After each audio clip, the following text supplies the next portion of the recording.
Hey guys, this is Romuka, and Europa Universalis 4 is about to get its first major DLC, Conquest of Paradise, and its fourth major patch 1.4. So let's take a look at the patch notes, what's changed and what we can look forward in my next Let's Play of the Conquest of Paradise. So the features in the expansions are only this, well only, and you will get all of this even if you have only the base game. So we'll take a look at the patch notes for the DLC first. Playable colonial nations. Start the game as the 13 colonies and fight 3 of the British, or play as Portugal and switch to Brazil when Europe is feeling too small. Conquest of Paradise allows you to play as colonial nations. This means, I think, because before you can become an independent nation like Brazil. Even before this DLC, I could do it with my liberated Brazil in my Let's Play. But this time around you can play like them, like if the country is a kingdom, this is what I guess, and you are one of the duchies. But the duchy, or maybe if the country is an empire and you are a kingdom, you are a whole blob like the Brazil or USA or whatever, and you can start as them and then break free from well, British or the Portugal or whatever. Randomized new world. Use the option of starting the game with the whole North American and South America completely randomized. Conquest of Paradise brings true exploration. This is a fantastic new feature. Like the Europe and Asia and Africa, everything is basically just like it should be. And you can even play with well, regular North America and South America.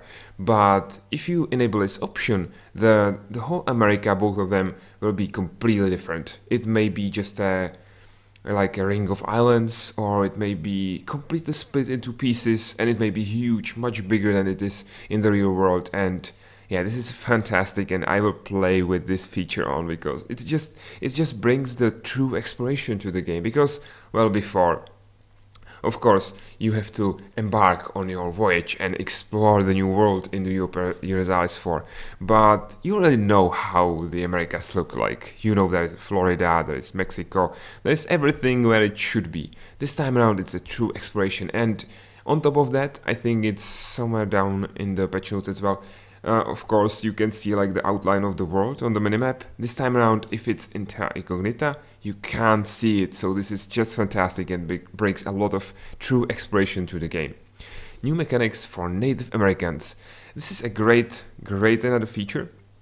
Before I talk about them specifically, because before, like, the Native Americans were in the game, like the Aztecs, but they were just like only dumped down, or like really weakened versions of their European counterparts, and they had nothing really special about them, and they were just up for grabs basically. Even if you started like them, it was really hard before, because you had the severe technological penalty and all that good or bad stuff. So we'll take a look at the patch notes for them, and I hope that this will just turn this around and enables you to, well, fight for your freedom and fight off the Spanish or British conquistadors and conquerors.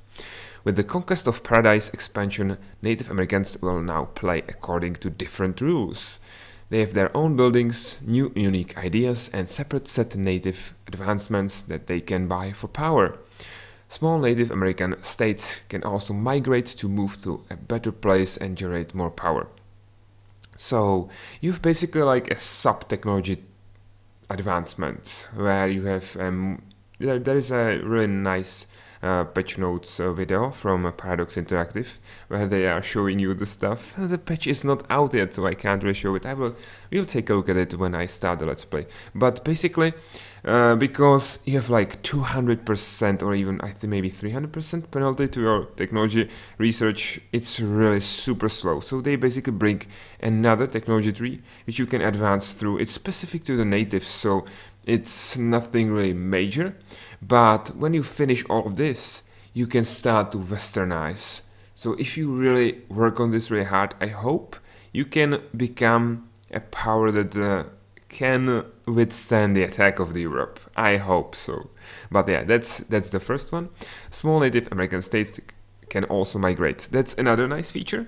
You can either blob out and take over a lot of stuff around you, or you can migrate.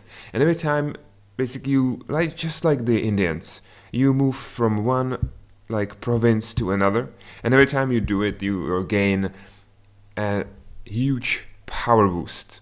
But you have to keep just one, I think, province or maybe a couple, so you can't really blob out. So you have to really weigh out which one of those options is better for you. I'm not sure if I will do this. I will try to blob out because this is how I play these games, but this is an interesting option as well. And I may take a look at this as well, especially as we will maybe start as one province. We may use it for a couple of years at the start. Native Americans cannot fabricate claims, but get a special casus belli called Humiliate that will generate power when they win and cost their opponents prestige. Well, that's interesting. New casus belli. I think you could insult. Yeah, that's right. You can insult in your EU4, but humiliate is, I guess, another level of insult. And I'm not really sure how this will work. And not having the fabricating claims option may slow us down now blobbing, but well, we will see. This is an interesting option as well. I guess if you can't really do anything else, you can just humiliate all your neighbors. Federations are also a unique feature of Native Americans. Federations work like a defensive alliance with a leader. Federation members will protect each other from outsiders, but not from each other. And this is another pretty great thing. It basically works like a coalition against the outsiders. So if you are attacked, everyone will join in and help each other. But if you are fighting in between you, there is no chance. This is a great thing, and this may give you yet another chance against the European oppressors. Native Americans can progress their nation and reform their government and become a modern state. That's what I was talking about. This is basically about the new ideas and separate native advancements. If you finish this, you can begin to westernize and become a modern state, like United States, for example. But maybe even without being a colony for first. So this is another great thing, and you of course try to do this as well. Native Americans now get their unique advisor pictures. This is like small change, but I guess it's nice that you have your Indians over there. Support independence. In Conquest of Paradise, there is now a new diplomatic action that allows an independent nation to support the independence of a subject nation. Should the subject nation declare war on its overlord, the supporters will automatically get called. So this is like another type of coalition thingy. And yeah, you can, if you are basically independent, I guess, in the new world, and there is someone still under the heel of the Portugal, you can help them. And yeah, it's not like, as I said, like another coalition thingy. So this may make it awkward to colonize and conquer the new world. From like the side of the Europe, all of this is like bad. Remember from my Let's Play when I like blobbed out and taken over the whole America with Scotland? I don't think it will be that easy this time around. Conquest of Paradise adds the observe mode, which allows a player to join a game without selecting a country. In the game, the observer can via a convenient interface jump between different countries played by other humans or the AI and see everything they can see. Perfect for multiplayer streams or learning the game from experts. This is really a great feature, and I hope I may enable this in my game, I guess. So when I play, you can join in. But this is more tailored for Twitch, for the streaming of the games. I think this is an interesting option, and I was thinking about streaming the U4 when I finish the Crusader Kings 2 campaign, which I'm now playing with, where I'm kicking ass as Bohemia, and I will start U4 as them with the import. I will stream that very game, so I will play two EU4 games at the same time, and I will try, hope with the import it will be possible to enable this, and you can watch what's happening in the game. It's really great, and you can even start a game with everyone being an AI, I hope, and just watch the history unveil on the super speed, of course. But this is really interesting because there's so much randomness in the game. This really is, well, if you want to just be a laid back, just watch how the history, the alternate history unveils, this is another great option as well. But for all the streamers of these grand strategy games, this is a really great feature. So let's get to the 3 new features in patch 1.4. New diplomatic dependency called protectorate. If a nation is of too low a technology group compared to you, they will become a protectorate instead of a vassal. Protectorates give 50% of their trade power to their overlord, but get minus 25% technology cost for it. If protectorate westernizes, they automatically become independent again. You can also trace trade range from your protectorates.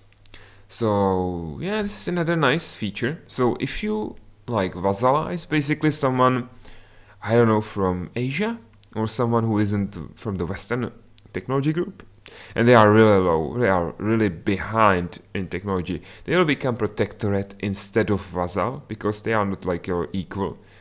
And yeah, they will get a boost in technology, so they can catch up and possibly westernize, which is really still, I guess, cruel. But there are changes to this.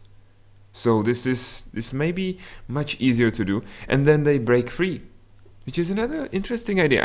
I wonder if the liege gets the casus belli to take them over again. This is not mentioned, but this is another interesting new feature. Climate overhaul. Map mode showing climate zones and different climates now have more specific effects. Winter and climate icons are also shown in province view. Winter only affects hostile attrition now. That's interesting. Climate now have impact on colonization. So, I think it had the impact before, or on your armies. Like when you were in Africa or something like this, like around the equator. Yeah, there was like attrition because of that already.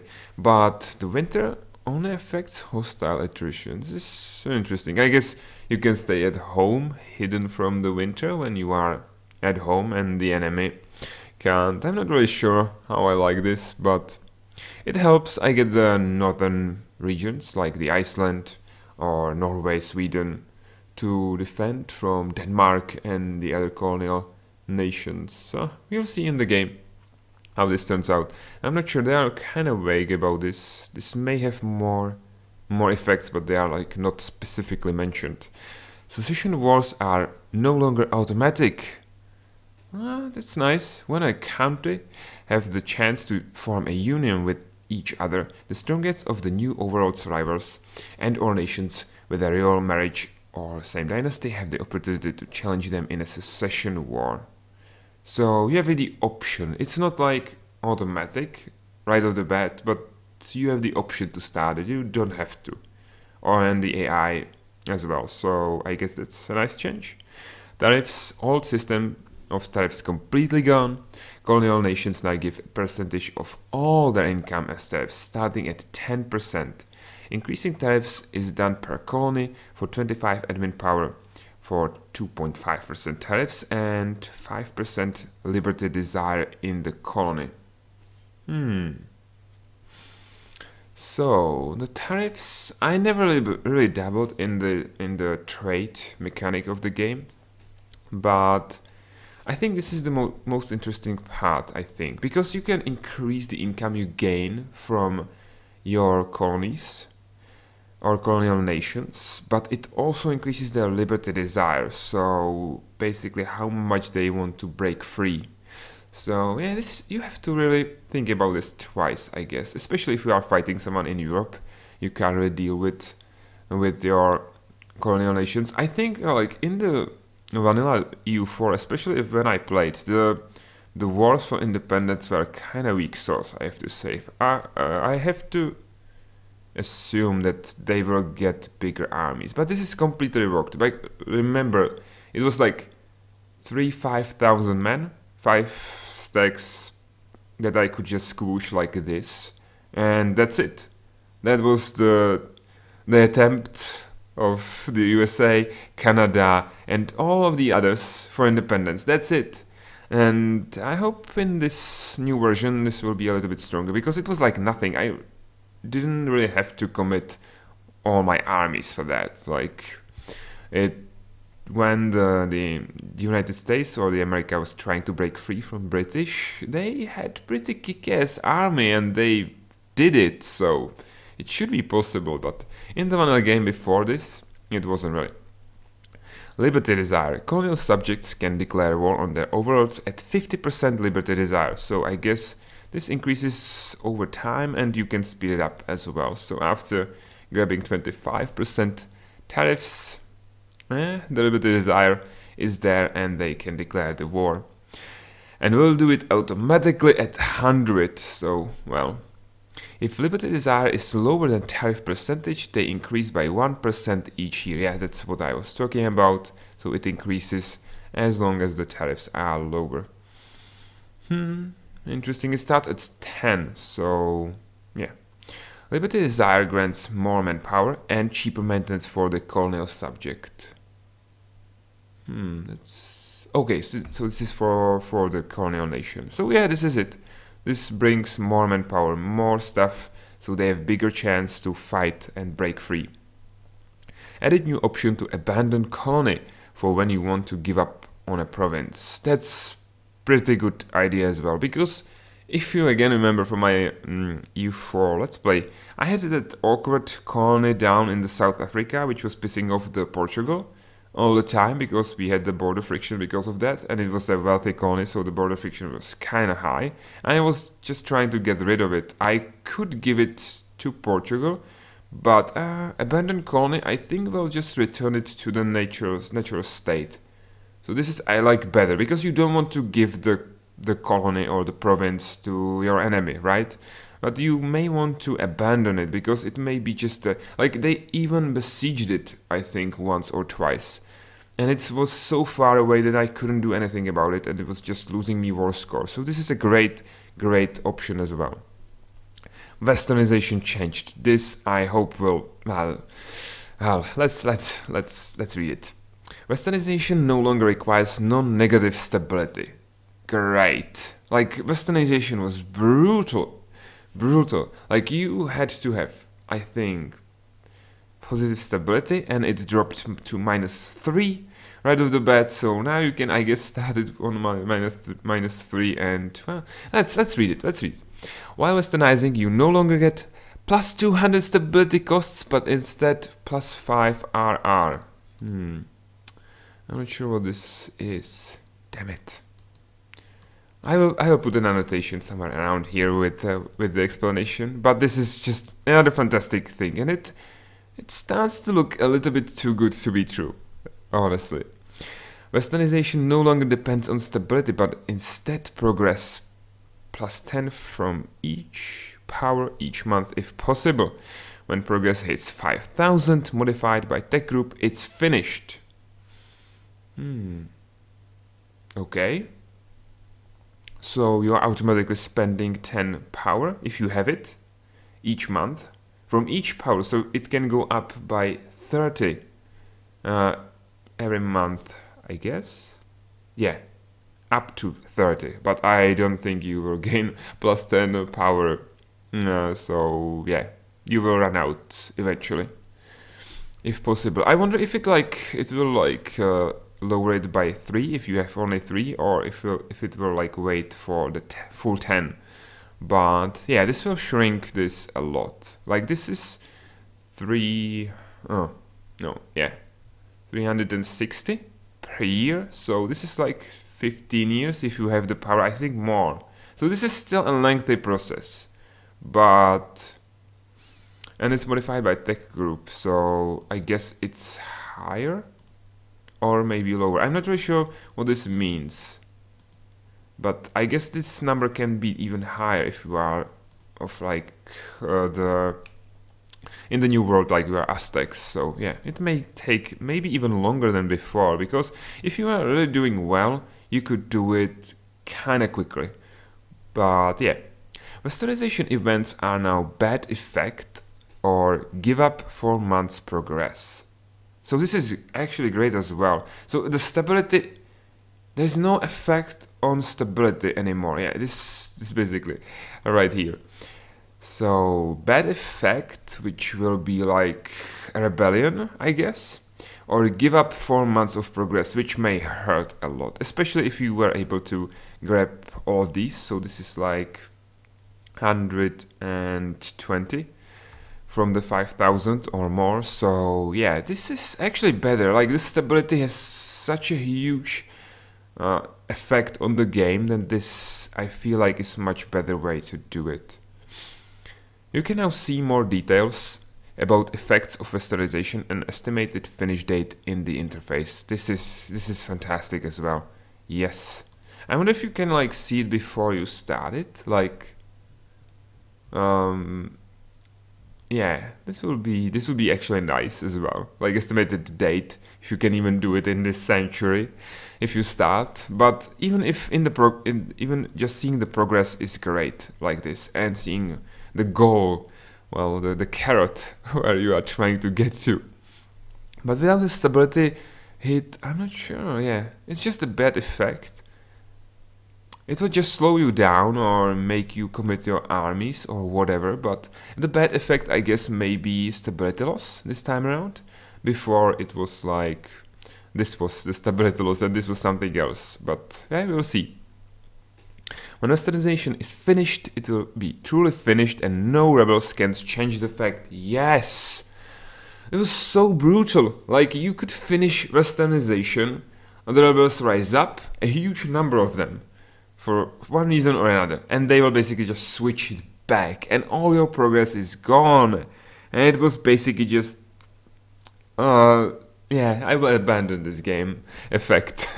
So this is just fantastic, and this basically switches westernization from being a brutal, almost impossible endeavor to something you may really want to do. I'm not sure how high this number will be for the Indians for the guys in the new world, but we'll see. This is really a great change to the game. Added 5 new achievements. In the name of the father, get 100% patriarch authority. So I guess this is for the Orthodox. And the rising sun, conquer all of Japan as a European nation. That's an interesting achievement. The 5 colonies have 5 colonial subjects. So yeah, I think this is possible only in the new patch, because another interesting one, the Reconquista on all of Iberia and Granada. Yeah, I guess Reconquista. I'm not sure. Like, I guess if you are, you don't have to be Spain, or do you have to be someone? Because Conquista, I guess, is when you are going after the new world, so you have to be the Aztecs or something. Maybe you can do it as whatever nation. Turn the table. Swap to one of your colonial subjects from 1444 start and vassalize your former overlord. What? Okay. Swap to... this is a really funny achievement. So you can like start as like Spain, take over some guys in the new world, and then switch to them, vassalize your Spain, and you will gain this funny achievement. So this is, well, this feels a little bit like playing chess with yourself, so you can kind of cheat yourself in making this more possible, like making your other guy weaker. But yeah, well, your first guy, but this is a funny achievement. Added 4 new map modes, the climate, trade goods, winter, and federations. So this is really required for the new mechanics. A new interface has been added where you can view all your current subjects and view their benefits to your nations.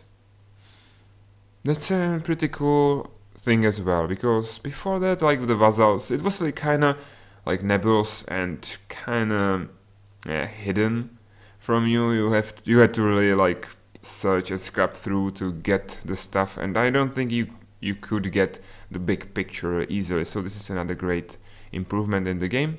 Added a new loading screen to game. Okay. Added a generic idea group for those with the native mechanics. That's nice. So you have a new idea group, I guess, if you start as the new nation in the new world. It's not just the generic for everyone, it's, I guess, 2 generics right now. Added idea group for colonial nations. Yes, another idea group. I wonder how it works, like, I guess, yeah, it's just there. I was thinking about like switching from one idea group to another, but this isn't the case. Added idea group for Hurons, Iroquois, Chickasaw, Cherokee, Pueblo, Shawnee, and Creek. This is great. So all of these guys in the new world, you can remember them when we were extorting their money in my Let's Play.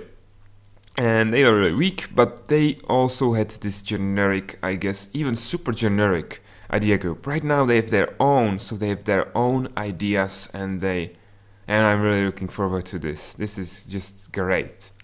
Added cocoa trade, good. I wasn't aware that this was missing. This is great, because we can create chocolate and all that good jazz, right? Added lots of new countries in Eastern Africa and Northern America. Yeah, there was just a couple, I think, like Mali and all that in Eastern Africa. No, Mali is not. It's Swahili on the Eastern Africa, right? Yeah. It was just a couple of them, and right now there will be much more. So that's good. I don't remember Pueblo or Shawnee, maybe? I remember Cherokee. I think Chickasaw, Iroquois, Huron, and Creek were there. Maybe some of these are the new ones in the North America. And they have their own idea groups. And added new pagan religion totemism for North American natives. I think they were before animists. So I guess this is a different one. Maybe this will change the way how you can switch the religion as well, because before it was just easier to switch them to the Catholic or whatever you were, or I think I was Protestant, because they had like penalty for that, so it was easier and faster to switch them over. I wonder how this works with totemism, and they may have other effects as well. So these are the major patch notes. I think this video is long enough already. There's a bunch of other stuff over here, like new trade notes, Western Europe leading to Sevilla, Bordeaux. There's a lot of stuff. Like their patch notes are kind of awkward to read, so I may provide this a little bit nicer version, a more readable version somewhere on the web. I will try to put the link in the annotation down below. And there's a ton of changes, guys. Like the bug fixes, all of that. Like, yeah, there is a ton of changes. So this is the most important stuff. The westernization is just perfect. Especially, I wanted to try to play as someone in Asia, and this will enable me to westernize much more easier, and like it will not be shorter, but it will not cripple your country, which is just fantastic and great. And I will have to figure out what this means, because this may mean something really bad. And as I said, I will put an annotation, maybe in a description. What does it mean? So, yeah. Thanks for watching, guys. These are the patch notes for the Conquest of Paradise and the patch 1.4. Look forward to my Let's Play of the Conquest of Paradise. And thanks for watching. If you like this preview, please like the video. If you want to see more, subscribe. If you want to see my Let's Play, subscribe. Leave a comment down below what you think. Maybe I missed something, maybe you have a different opinion on something, so let me know in the comments. And until next time, bye bye.